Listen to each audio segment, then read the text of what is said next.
WarioWare, one of the greatest game franchises of all time. It was a game based around Mario's nemesis Wario. It's always had great stories, but the thing it's famous for is the minigames. Minigames or microgames are great. It's where you play a bunch of bite-sized video games where you have to avoid something or get to the end of a maze.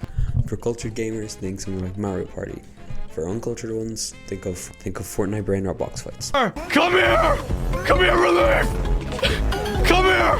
I don't know what I am, but I'm And the GMTK game jam, the biggest game jam of the year. Year after year after year, it has broke the record for the most games submitted to a game jam. And this year's theme was loop, so that's why I decided on a looping game where you play the same few mini games over and over and it gets faster every time it loops. First, I had to plan them out.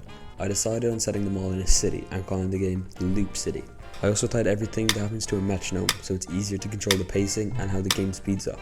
Metronomes are things that goes duh, duh, duh, duh, duh, duh at a standard rate. So I had 4 good ideas. One where you flick a coin into a tip jar at a coffee shop, one where you whack crocodiles back into sewers, one where you dodge cars driving into you, and one where you dodge pigeons pooing on you. I won't get into how I made the games except for one, the crocodile game, just so you guys have a bit of insight. So first of all, you're not whacking crocodiles, you're whacking invisible buttons that are tied to the crocodiles, because it's easier to control and handle. Then every time the metronome ticks, there's a 1 in 3 chance that the crocodile will pop up for you to hit, and that's how it works. Now, this is a 4-day game jam, and how long did the gameplay take? 3 days. The gameplay alone took 3 whole days out of 4 days. Because it wasn't just the mini games, but tying the games so they transition into each other, the main menu, etc. And the 4th day isn't even a full day because the game is due at 6 o'clock, so I only have like 6 hours to do all the art. But for an artist like me, that's 5.5 hours too many. For reference, this is the game before adding any art. This is it after. It's not great. I know it, but it was only 6 hours, and I also needed time to add sound effects and music. Yeah, I tried a bit of music. This is the song. It wasn't very good as well. Hey guys, this video took a lot of hard work to make possible, and you guys haven't even checked if you were subscribed, and I would really appreciate it if you did, but I'll continue the video now.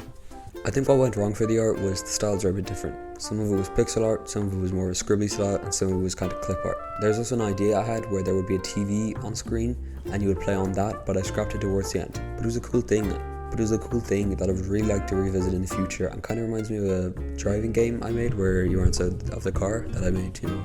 That was in my first YouTube video months ago. So after art and music, which took 4 hours, I spent a little bit of time voice acting.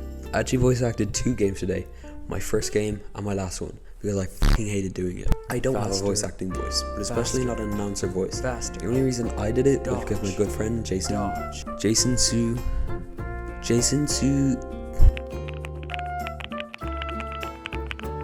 Hey folks, my name is Jason Sudeikis. Jason Sudeikis was busy and not returning my call. But at last the game was finished, and a stressful productive 4-day period was done. So then I played a few other GMTK submissions. I like this one called Zoomies a lot.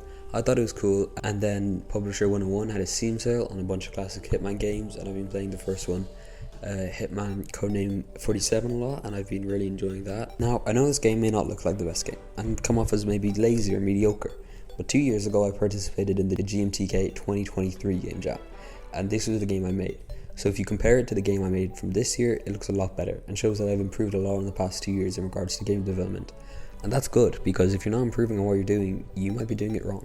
And I thought it was really fun to make a WarioWare type game, because growing up I really enjoyed playing WarioWare for the 3DS, and it was kind of cool to make a WarioWare type game. And fun fact, I was never actually able to beat the game because in the final round you had to do a microphone mini game where you make a sound, and the mic in my 2DS didn't work, so I never beat it. Jackademia has a video kind of like this, which is a good watch, and he's very talented, and I think he's a really good YouTuber. I really like his videos. He introduced me to JW Francis, who's... Can this guy shut the fuck up? He's ruining the viewer retention. It went okay. These are the ratings on everything. I had a good experience doing this jam, and I'm happy I participated in it. Thank you guys for watching, and goodbye.